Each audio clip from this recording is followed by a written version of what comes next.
And just like that, it's a whole different ballgame. By different ballgame, I mean it's the exact same thing we're going to do before. Cool. Like we're just going to continue the conversation we started before I hit record.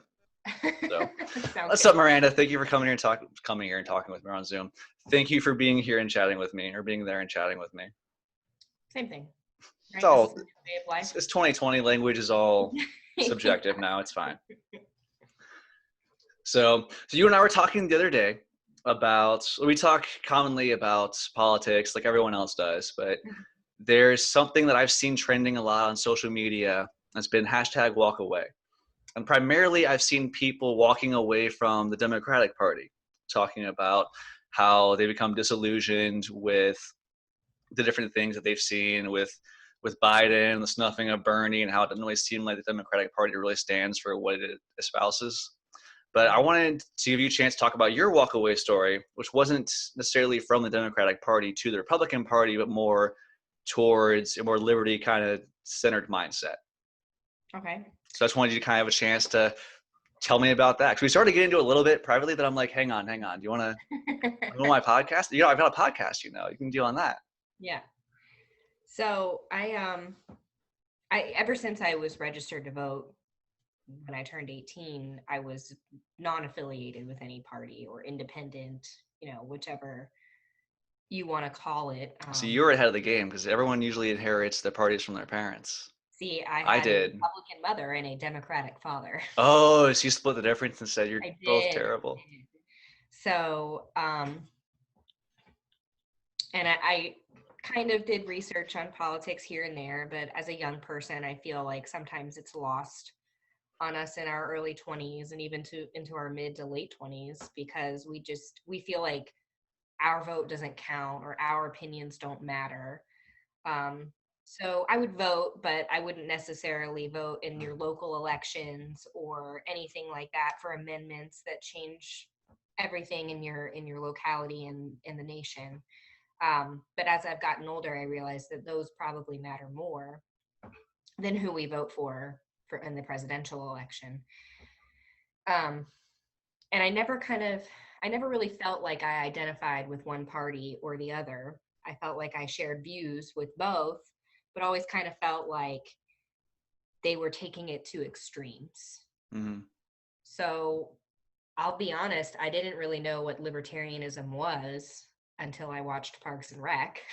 Typical Ron Swanson libertarian. And I was kind of like, he makes some good points. So I started doing some more research, and then obviously I've been friends with you for several years, and I've seen some of the stuff that you post about and had conversations with you about politics.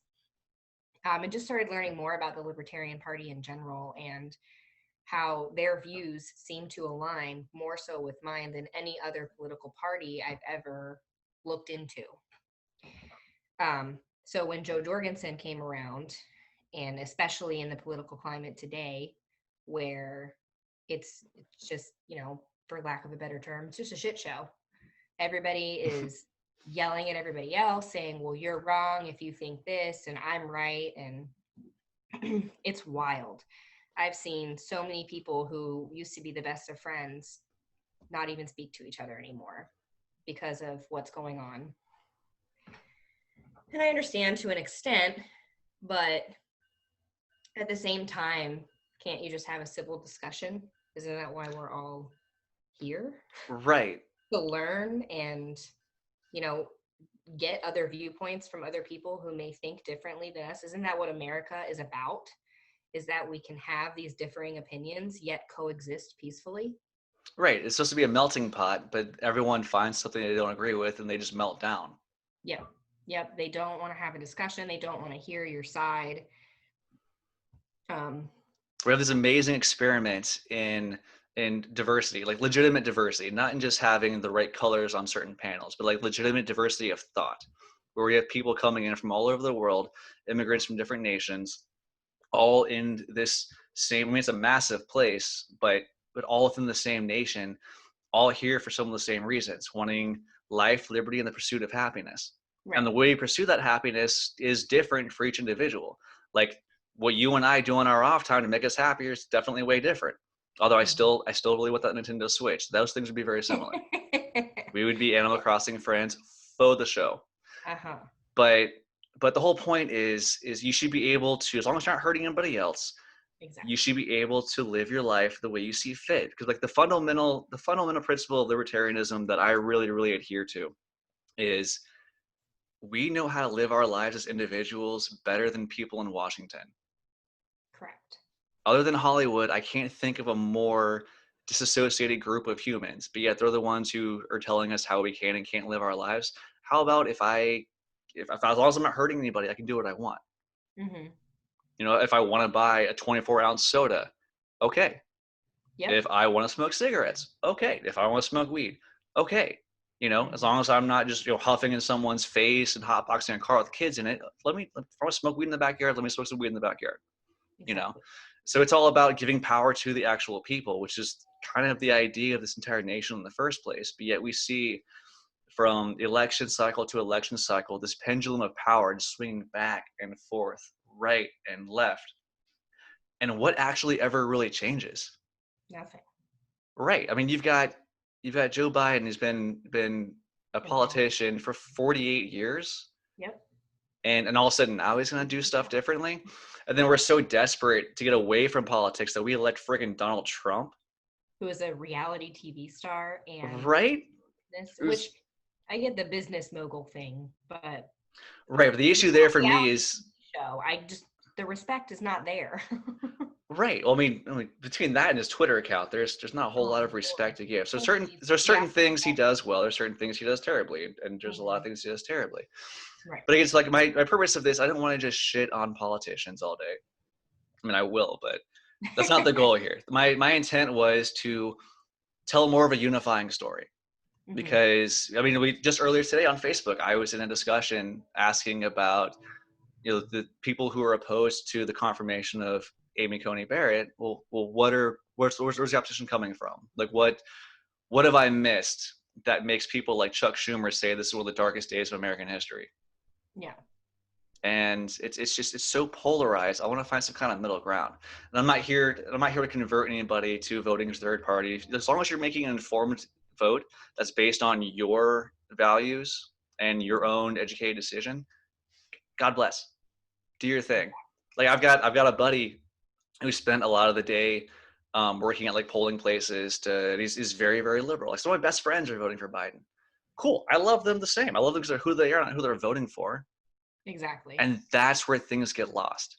It's because everyone wants to reduce the entirety of a human being down to what choice they make when they really only have two shitty choices.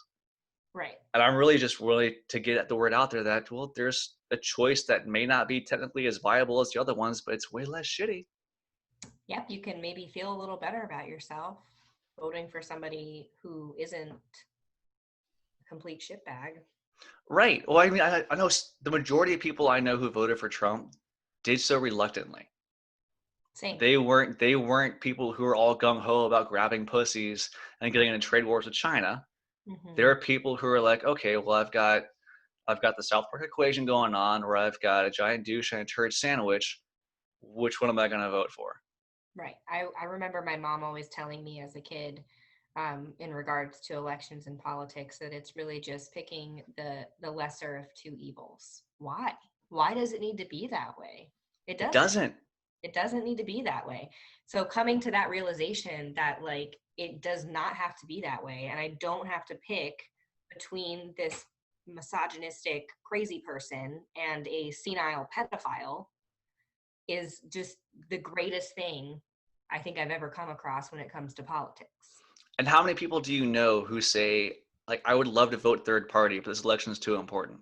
So many. Every election is important. I've said this before on Facebook when I get comments like that, if I share something related to libertarianism.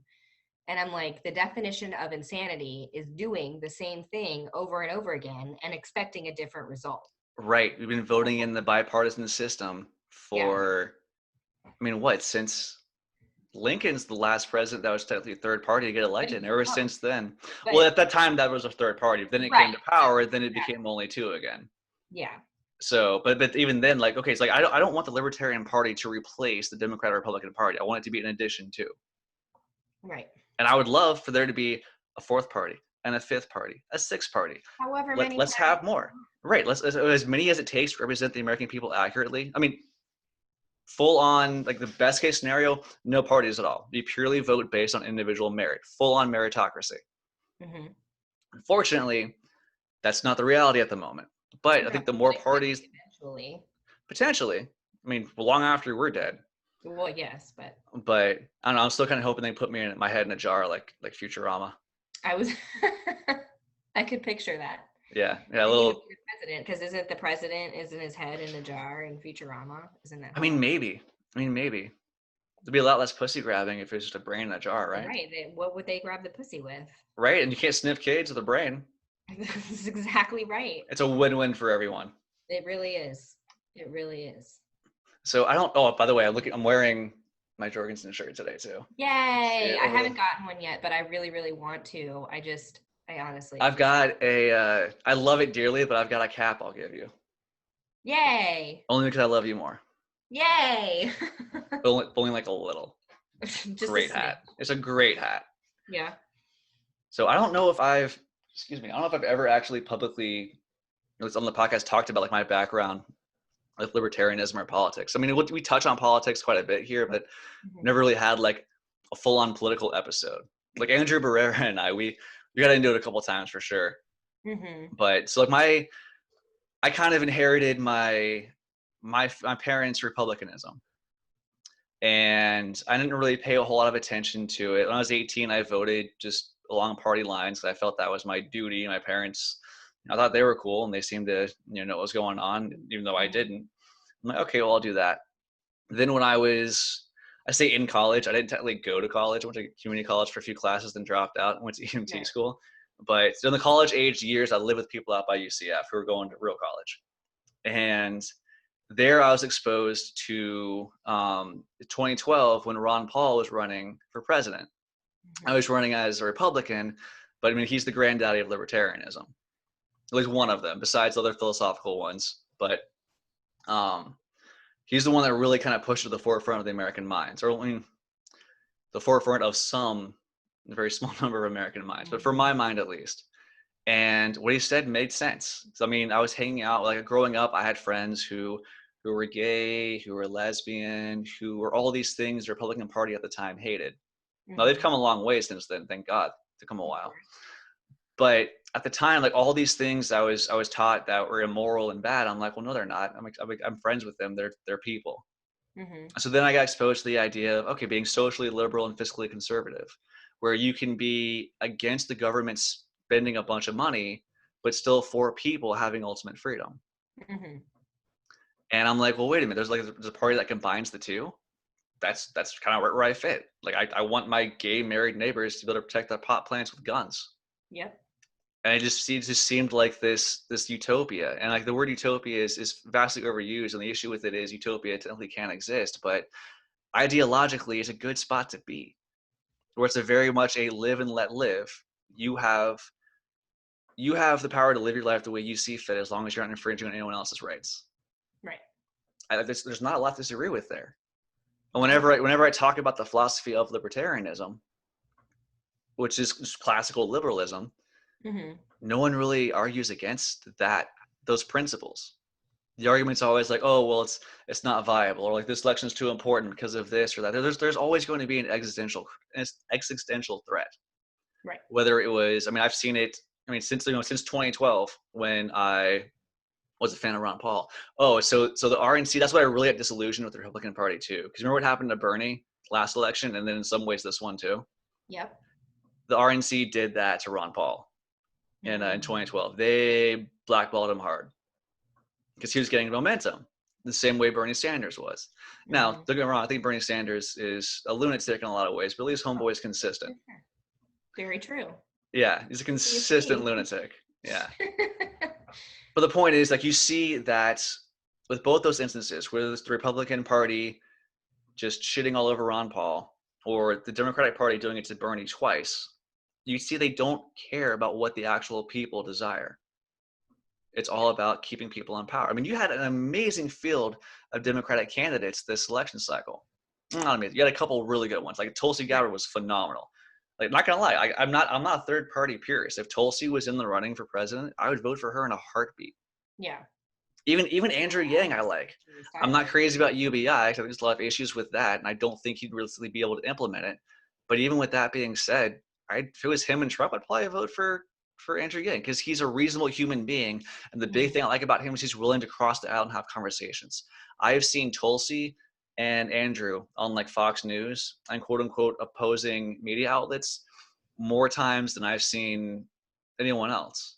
Mm-hmm. And I think that's such a cool thing because you see them, and when they speak, you can tell they love America. And you don't really see that with a lot of the other candidates. No. At least not on the Democratic side. It's all doom and gloom. Where America is this totally terrible place. It's founded on racism. We have all these issues. Like two things can be true at once. We can have a very, very checkered past with a lot of terrible things that we've worked for and overcome and gotten a lot better at. We can still have a long way to go, but we can still be pretty fucking great too. Yeah, exactly. And there's a balance to be had there. We need to recognize the great things that we are and continue to enshrine those values, but also continue to make sure that the Constitution is fully upheld for every person that lives under it. Exactly. But no one's having that conversation. No, because it's either America's great again or America is just pure shit. Right.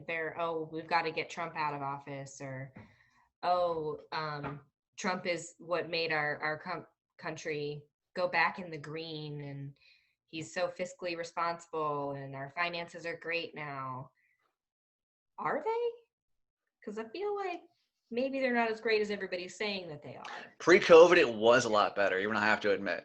Yeah, I'll Pre-COVID, it was a lot better. And I was very critical of the tax cuts, but a lot of middle-class people ended up.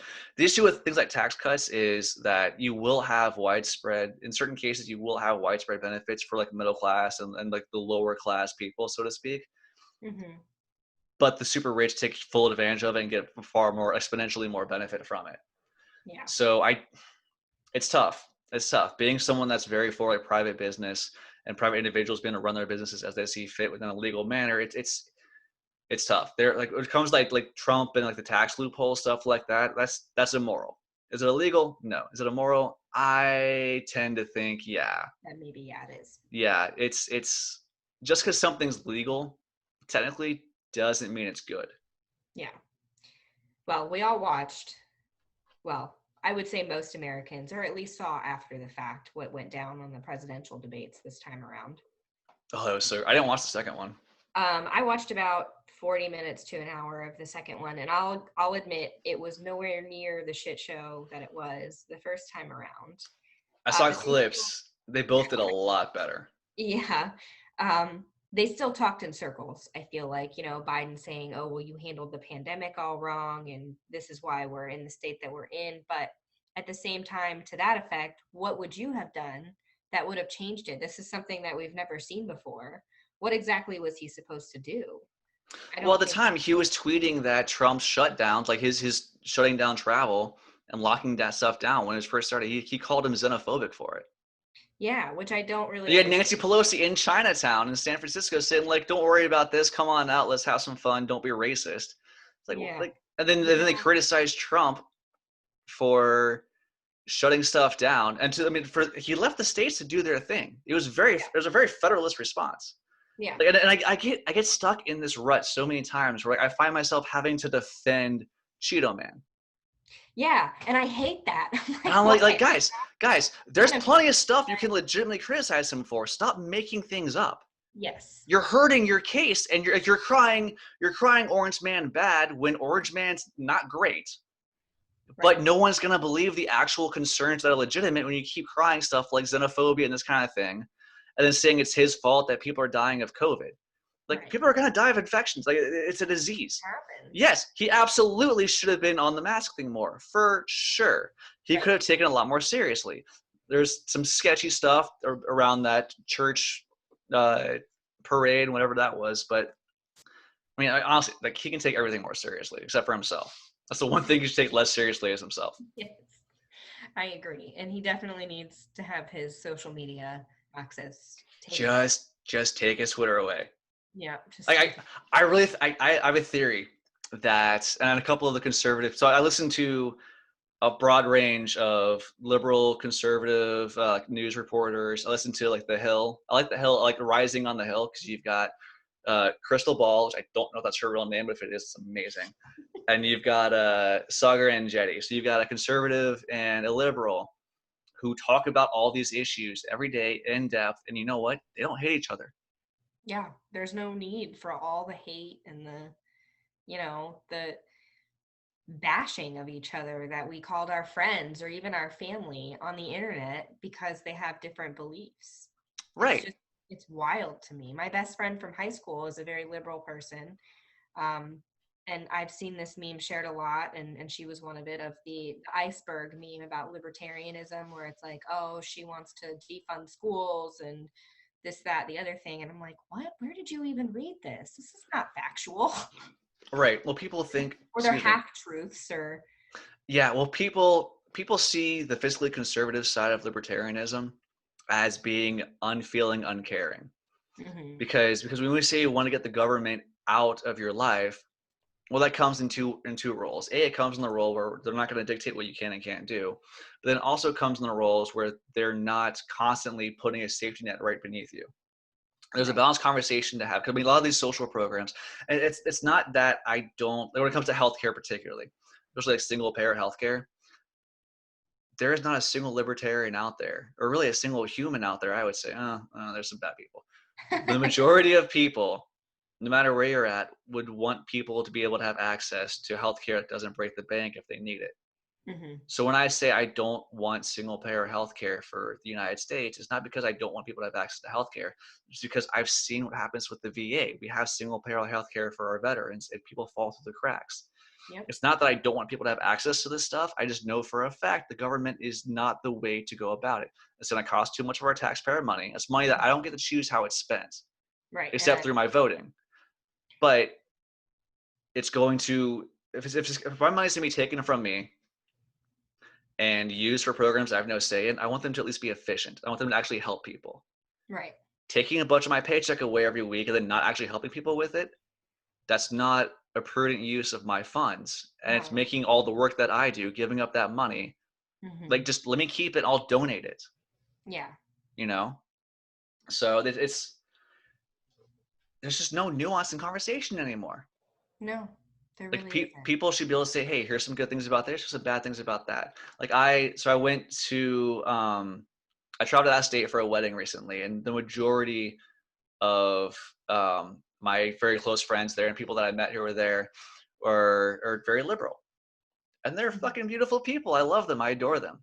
And because I'm so public on social media, and I mean, I guess the podcast now too, about my political views. At one point, it was after the wedding, so we're all a little schmammered, and have an after party going on. And one of my very dear liberal friends asked me, given my state of mind, I can't remember the exact conversation, but it had to do with like my views on libertarianism. I said some of the same things I said earlier. She asked a few follow-up questions, and I don't remember what I said or what the question even was, but I remember that like, the one thing I remember was, I get that. That makes sense. You're still a good person. Yeah. And I'm like, thank you. Yep. That's what I think about you. Yeah. Like just because I'm throwing my vote away, hard air quotes if you're only listening to this, doesn't mean I'm not a good person. Like you cannot reduce my entire humanity down to what bubble I fill in on a ballot. That is reductionist and anti-intellectual. I agree. And it's also doing the exact same thing that you feel is being done to you by the other side. Right. So instead of I see so often someone will say something about politics on social media, and then immediately people will be like, "Oh, well, how could you?" And like it's a question that's already an accusation. Like, well, how could you vote for this? Or like, oh, well, you support this, you support that. Like, well, first off, I can vote for someone and not agree with everything they say. I don't agree with everything Joe Jorgensen says. Neither do I. I'm not totally about being a completely armed and neutral country when it comes to the world stage. We've meddled a lot. We can't just go in and destabilize places and then back out all of a sudden. Mm-hmm. Like the Middle East, we can't just all of a sudden sketch out. We've mucked it up too bad. We need to have a plan in place, because we look at Libya, look at Syria, look at all these different nation states where we went in, we enforce regime change, then we bail, and what happens? They're failed states. I mean, Libya, you've got slave trade openly happening on YouTube. Goodness. It's a mess. So we have to, there are two things, again, can be true at once. Okay, yeah, we should not be in these places. Okay, well, we already jacked up. We need to make it as right as we can and leave it at least not worse than we found it, which is already kind of an issue to most places. But and then plus on the flip side of that too, like I have a lot of dear friends who are active duty and veterans. All that thing, everything we've done, if we just all of a sudden pack up and bail, then all the sacrifices that are made, all the lives lost there, or for what? Unless you put some kind of infrastructure that the people of that country actually want to make it more stable and secure. Right. But they definitely need to stop being the world's police. Correct. It's not our job. It's not. It's not. It's definitely not. I think it was one of the first things I ever shared about Joe Jorgensen, and stating that I was planning on voting third party, voting gold, etc. And one of my good friends and coworkers, or former coworkers rather, he actually was my boss, commented, and he is a gay man, married, and he's concerned about what's going to happen to him and his husband if Trump gets reelected, as far as all the stuff going around about him revoking the rights for gay marriage, etc. And he was very concerned that I was taking this stance. And I had a conversation with him, and we're good. He understands where I'm coming from. He knows I have nothing but love for them, and I don't want that to happen. And I will do everything in my power to fight against that if it does truly come to light that that's what they're going to try to do. But to my knowledge, I haven't seen any actual evidence of that going through the Supreme Court. Well, that's the big issue too, is you have so many people who are just fueled on this hyperbole, and it fuels this sensationalism about like what isn't actually going on. So I mean, a big issue with, I'm surprised it didn't come up in my social media post earlier, about everyone's worried about the Affordable Care Act and like pre-existing conditions being removed and people not being able to get coverage or access to healthcare. And people are saying like, oh, well, Trump wants to remove pre-existing conditions. He wants to take out the Affordable Care Act. Well, okay, the constitutionality of the Affordable Care Act is in question. So that is going to go to the Supreme Court. Okay, yeah. But Trump has straight up said that he's not going to eliminate pre-existing conditions. Whatever he replaces the ACA with will have coverage for these things. But it's everyone just picks and chooses what they want to believe. Yeah, and they do it based off of what the media tells them. Right. And it's impossible to, like, the issue is, like, I go to news sources, usually it's independent journalists, but if I go to watch someone, let's say like, I watch Ben Shapiro's stuff. He's my conservative news outlet, typically. He's not unbiased. I know for a fact what I'm getting when I go to listen to him. I'm getting the conservative perspective. That's why I go to him. Then I'll go to someone like Jimmy Dore or Kyle Kalinske for the liberal perspective. And I'll try to get like the balance and see what's in between, because there's so much going on. Both different sides of the discussion are discussing different things. Yeah. So I want to know what's going on with both sides of it, because there's not a really solid or really popular libertarian media outlet that only covers that. Like, I do like Matt Kibbe. He's got a great podcast, Kibbe on Liberty. Phenomenal. But it's not a big mainstream kind of thing like everyone else is. So it takes active effort.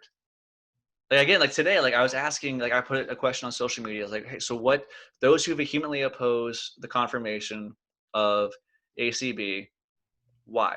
Did I miss something? Because I've been looking to try to find issues with her record or things that because everyone's concerned about she's gonna get rid of Roe v. Wade and do all these things. And I'm watching the actual confirmation or the Senate hearings, and I'm like, she straight up said she's not gonna do that. Yeah. So it's there's just so much hyperpartisanship going on that we can't just have a rational discussion. Yeah. It's all this toxic tribalism, me versus you. Oh, well, you're immediately the enemy. Like I had someone I spoke to Um, it was someone that I was at work with, someone that I was talking to with work, and they were they had to get going in the conversation early because they had an appointment to be. So I was like, "Oh, cool. Like, what are you up to later on?" And like she like stops, like an elderly woman. She stopped and she like gave me the up and down. She's like, "I'm going to help with the campaign." And I'm like, "Which campaign?" And she's like, "Trump." Like sizing me up, trying to figure out which party I belong to and Yeah. whether she should be afraid of me or not. I'm Like like, well, whether or first, not you're gonna attack her. like first off, my sister, you're way off on every assumption you have already. Yeah. But second off, it shouldn't matter. Exactly. Like, look, you're doing what you believe in. You're putting your voice out there. That's the important thing. Whether I agree with you or not, you have a right to support whatever you want to. Exactly. And in these situations, I don't see, like, again, like if Trump's out there saying that we are going to get rid of gay marriage and things like that and violate human rights, that's a whole other story. And I may be on the side voting for Biden to keep him out. Different story. But the sensationalism, I don't see it as being completely warranted. I agree. It's all the mainstream media, depending on which way they lean, conservative or liberal, spinning whatever facts or half truths or not even really facts at all to fit their own narrative, to get people riled up, to get people angry, to get people fighting. Right. Because you notice, if we're all fighting each other, Then we're we're not not focused. really looking at, or we're not focusing on the politicians that have been doing the same thing over and over again. Yep. I see the Republican and Democratic parties as two sides of the same corrupt coin. Yeah. Just think about it. Like Two-Face from Batman. Right? Look at who we have as our choices right now. And look who we had last election too. Mind you, Trump was a wild card for sure, but Absolutely. you had like the most career politician of all friggin' time. Oh, for sure. And people were so disillusioned by her that they voted for the reality TV star, dude. Like, what's that tell you about American politics? God, that And they you wanted. still just want to keep voting in the same two parties over and over and over again? Yeah. Like, the definition of insanity comes to mind. Like you said earlier, Argument a lot. it is spot on. Because think about it, like all of these things that we other issues we're talking about today, they're not new issues. Not at all. Nowhere close. But yet we've had blue in the White House, we've had red in the White House, and we're still killing each other over the same bullshit. Yep. Maybe it's It time for doesn't make gold. any sense. Yeah. Right. I mean, at this point, just something Party, different. let's be honest. But that's the point I want to get across. It's like we can disagree about the particulars of politics and politicians and policy decisions all day, but that's good. We should be able to disagree with that and still get along. Yep. I will say that I have, although I've seen and had conversations where it's, oh, you're a terrible person because you're not voting for X and I'm voting for X, so that automatically makes you bad. I have had conversations on other posts where it's two different sides and we're respectful of each other and we're presenting our beliefs. One specific one comes to mind. It was something that Andrew Barrera had posted and I was commenting on. And it was his friend from high school because he reached out to me to make sure that I was good, which I appreciated. He's a sweet dude. Yeah, he was being respectful and just presenting his opinions and everything like. Oh no, I just lost your audio. Hang on. I lost your audio. I can't hear you. I think you're having connection issues. Hang on, can you hear me again? No? Stand by. Oh, you're back. Okay, cool. Yeah. Sorry. Yay! Podcasting over Zoom. This is the way. Yes. Mandalorian Friday. Oh my God, this is Friday? This Friday. All right, well, this releases Thursday. So listen to this and then Mandalorian all weekend, I get it. Yes. Well, no, because they only release one episode at a time, remember? How dare they? I'm so angry about this. Let me binge. I know. Come on, Disney Plus. Just be like Netflix. I want to blow through it all in a weekend, like Oh. crack and Hunter Biden.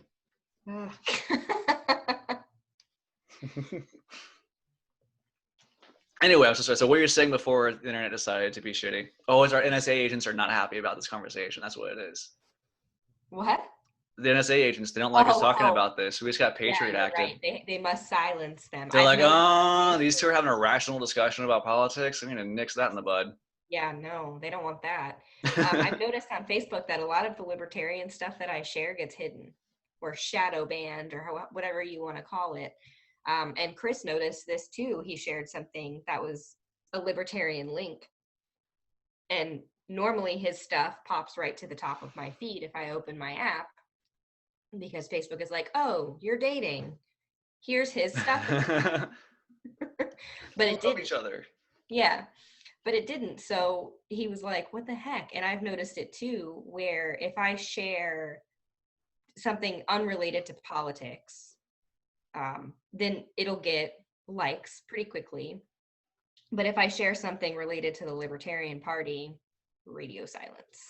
So here's my workaround for that, because I've noticed a bunch of that too, like over the years too. So my workaround is I'll post a picture like of me or just something. Mm-hmm. And then, so photos usually do better with the algorithms than other stuff does. Mm-hmm. And so then I'll just like slip the link in like the comments. Yeah. Like I'll talk about it, Mm-hmm. like in the description for the photo or the comment, whatever you want to call it. Then I'll add like a Yeah. link, like links in the comments, and that seems to still get decent exposure. I mean, what's been amazing for me is like I come from a point when I first was exposed to libertarianism, being like, well, what's a libertarian? And almost none of my friends knew. Mm-hmm. And now to the point where like a lot of my friends are like, oh, this isn't a terrible idea. Like Yeah. I relate to this a lot more. I think that's the big issue too, is like the parties aren't relatable to a lot of people anymore. Mm-hmm. Like most people are seeing the virtue of live and let live. And they're recognizing, well, the big thing is that like how many Americans does Trump actually represent? Probably not a lot, but they Not a feel like ton. they have no other option. We feel trapped. And I know there's not a lot of Americans that Biden represents. No. I mean, maybe a lot more in Florida is because he can relate to them on a degenerative brain basis, but I was gonna say an old person level, but you know. I mean, obviously I can't diagnose anything, but I can definitely see homeboy's not okay. No. You see 78. Why are we electing these old people? That's another thing. And anyway, like I said, the Democratic Party takes like all their time just vilifying rich white men, and then Biden. Here's our old rich white dude. Yeah. That sniffs kids, had a sexual assault allegation, which apparently now is like a prerequisite for running for office. Yes. If you have not sexually assaulted anybody, you cannot run. That's why Jorgensen can't win. She's not diddling people. Right. God.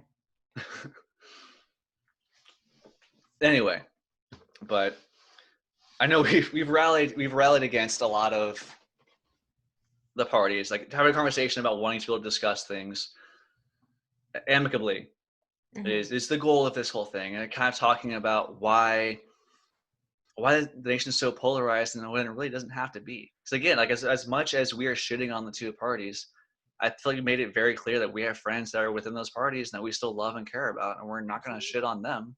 Never. I would not. I mean, my inbox and anywhere, text, whatever you want to call it, is always open to have a discussion, a civil discussion about politics. I'm never going to discount you because you have a different political party or belief system than I do. Now, obviously, there are some things that are just not okay, like racism is not okay, misogyny is not okay. But I feel like that everybody feels that way for the most part. Right. I don't think there's a big white nationalist movement going on that everyone's worried about. No, I don't think it's not nearly as big a problem as it's being blown up to be. I think there is still racism in our country, yes. Oh, for sure. And I think it should be addressed, absolutely.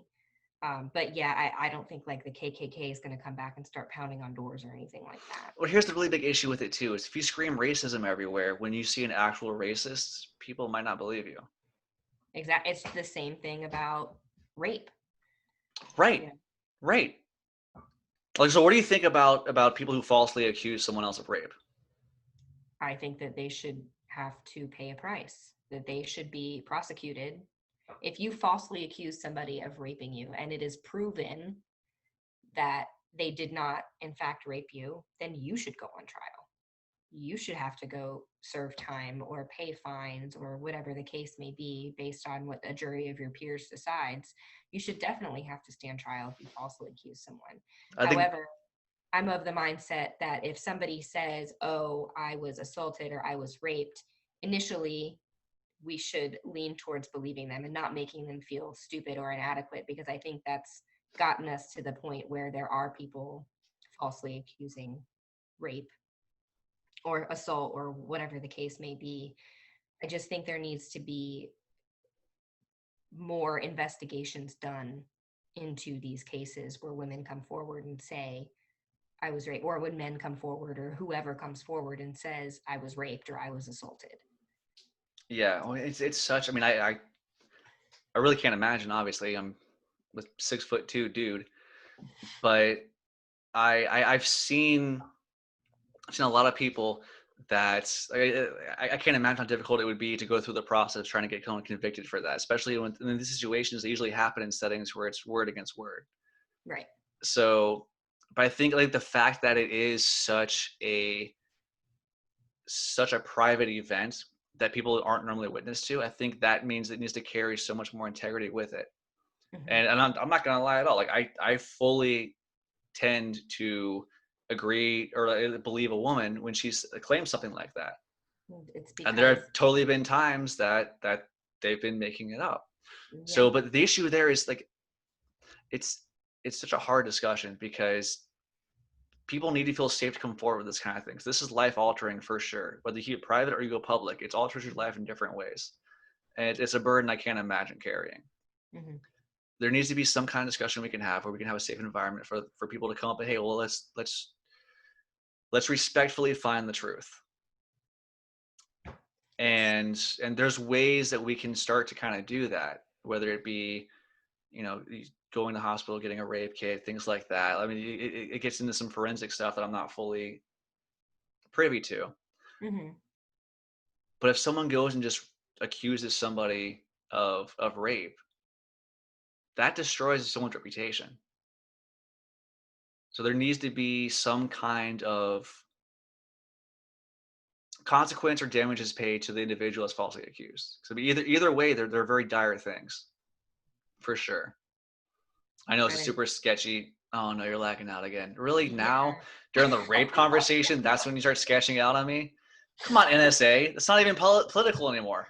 You know, we're talking about rape. God. I'm not even talking about Brett Kavanaugh right now. Andrew God. Weiner, get off here. Oh, he's just sending me selfies all day. Yeah. What? Could you believe like when the Anthony Weiner stuff was going on? Like okay, hang on. Like you're telling me a guy named Anthony Weiner is sending dick pics to underage girls? At that point, I'm like, okay, it's got to be a simulation. Yeah. Was he just like doomed to have that fate with that last name? Like, is that just what it's become now? My last name is Weiner. Guess I got to send Wieners out. Right? Right. But you can still at least like pick women that aren't young girls. 12. Yeah. And it happened more than once. Yeah. Like what? Like what is it with like political elite and pedophilia? Yeah. Also, something, now that we're talking about pedophilia, It's a great conversation starter. Oh, God. Something that's been on my mind lately is we have not heard anything about Ghislaine Maxwell lately. We have not. Although I started listening to Joe Rogan released a podcast episode today where he's got Tim Dillon and Alex Jones. And Tim Dillon's wearing a t-shirt that says something like believe Ghislaine Maxwell. Oh, gosh. Like believe something like that. Just like fully just making fun of the entire situation. Mm-hmm. And yeah, no, we have not heard anything about that for a hot minute though. Yeah. No. So what's going on there? What kind of cover up? You know, they released all these flight logs where all these celebrities were listed, and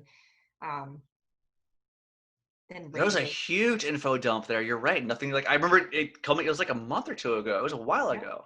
Yep. And I'm like, oh, we're gonna find out a lot more. And radio silence. Yep, we there was like a huge influx of information when Netflix released the documentary about Jeffrey Epstein. And then they caught Ghislaine Maxwell, and they were like, all right, now we can really get to the bottom of this and figure out who was involved. And, Pizzagate, Wayfarer and Kids and Furniture, I don't know. And then just nothing. We're done now? It's over? I don't understand. Right, well, it's so tough because this stuff sounds so far-fetched. Yeah. Like I remember when Pizzagate was going on, and I'm like, it seems sketch, but you could easily be drawing conclusions, expecting dots that aren't there. Mm-hmm. But then you get friggin' Epstein and that whole fiasco, that tragic, brutally awful human being who totally did not kill himself. 100% did not. No. And to the point where like it's a joke amongst the entire nation. Yeah. But yet we're still not really digging into the connections this motherfucker had. No, and there's a ton of conspiracy theories based on a lot of celebrities who have taken their lives in the past, 5-10 years, related to Epstein. There's rumors about Chester Bennington that he didn't actually kill himself. I've heard about that one. Yeah. Anthony Bourdain as well. Mm-hmm. So, there's just all these, and I mean, I'm not a big conspiracy theorist by any stretch of the imagination, but I mean, some of the stuff I read, I was like, ooh. Well, at this point, like, life is so absurd. How do we know? I mean, as soon as friggin' Alex Jones shows up to the Bohemian Grove, like he's talking about people like the world's elite, like bankers and politicians, putting on robes and doing ritual stuff to an owl god and burning effigies and shit. And you're like, you're crazy, Alex. Get off your weird pills. Quit selling us the snake oil. Right. And then homeboy goes in there, gets video of it, where you see these freaking people there. And he was talking about Epstein before I even knew who Epstein was. Mm-hmm. And I'm like, okay, if we're in a world where Alex Jones is being proven right, anything's on the table. Yeah, anything's up for grabs. I can't deny anything. Like if someone's like, oh, yeah, this whole Pizzagate pedophilia ring, then I'm like, super maybe. I don't know. It's super likely. My dog wants to join the podcast. Oh, finally, someone cuter than me hops on. Come on. She's being shy. That's fair. I've got a massive audience of 7 people. Oh, look at the puppy. Here, you talk so the camera goes to you. Hi, say hi, Fiona. No? Okay. We're just checking in. The dog's like, you're talking about some heavy shit. Do you need cuddles right now? Yeah, right.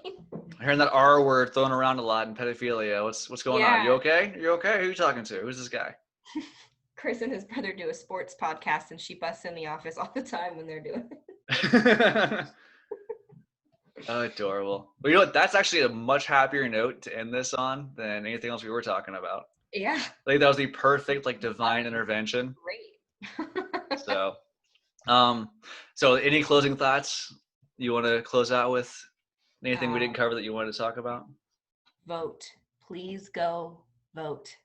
Exercise your right as an American, as a human. Vote. Especially locally. We know all the attention's on the federal level, but locally is where you're going to see the actual change you want implemented. That's where your voice is heard the loudest, when you vote local elections. We're talking about sheriffs, talking about county tax collectors, whatever's on your local ballot, pay as much attention to that as you do the federal bullshit. Absolutely. Because that's where you're going to actually see stuff.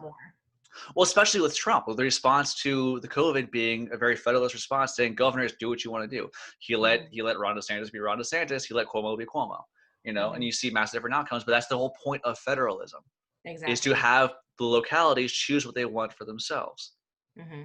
So if you have questions, and if you have questions about your local candidates, and you find it cumbersome to Google each and every single candidate, which it is. I spent hours going through during the primary, finding local people. It's wild, especially in Volusia County, where I recently moved from Volusia. And finding info for people there was a nightmare. Oh, I can imagine. I lived there most of my life, so I get that's why I said, no, you would get it. Yeah. But it's there. You can find it. Again, it took me an afternoon. Yep. There is a website called ballotpedia.org. I use it religiously. Yep. So it's a great resource to use to search for your local candidates and figure out their platforms and everything like that.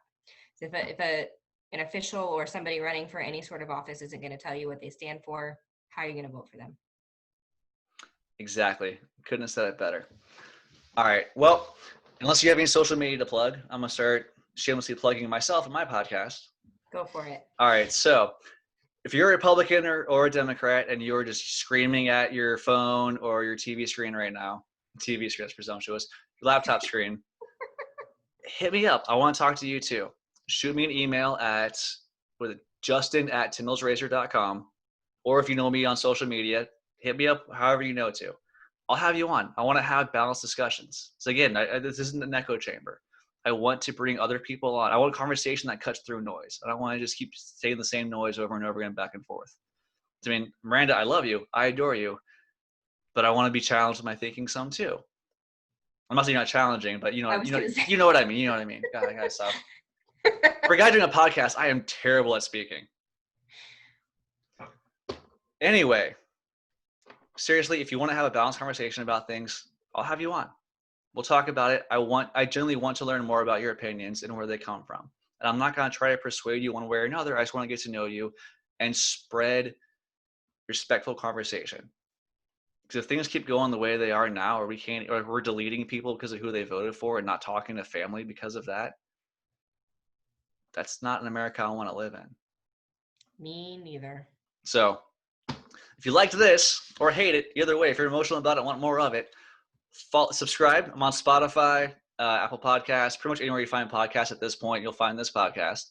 I'm on Twitter @TyndallsRazor. I'm on YouTube, also Tyndall's Razor. The theme, you see the theme now at this point. It's all Tyndall's Razor. But thank you so much for listening. Be healthy, be safe. Love you guys, and go fucking vote. That right there. And now I'm going to keep continuing to find where the end recording button is. I've only done this like 17 times now, and I still can't find it. There it is. Bye.